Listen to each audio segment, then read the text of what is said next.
Pemirsa, tim Opsenal Unit 4 Satreskrim Polresta Denpasar dipimpin Kanit Ibtu Subite Bawo menggerebek apartemen di Jalan Taman Pancing Denpasar Selatan.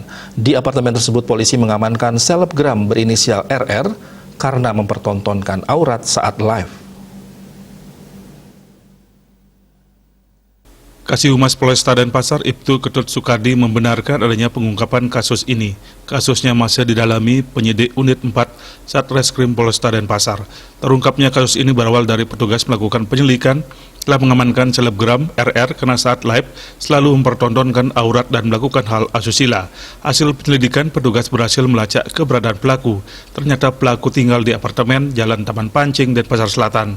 Saat diinterogasi, pelaku mengakui sudah 9 bulan melakukan pekerjaan live di salah satu aplikasi. Keuntungan yang diperoleh dari pekerjaan live tersebut tiap bulannya mencapai 30 juta. Sekali live bisa meraup hasil 1,5 juta. Kertanegara Bali Pos melaporkan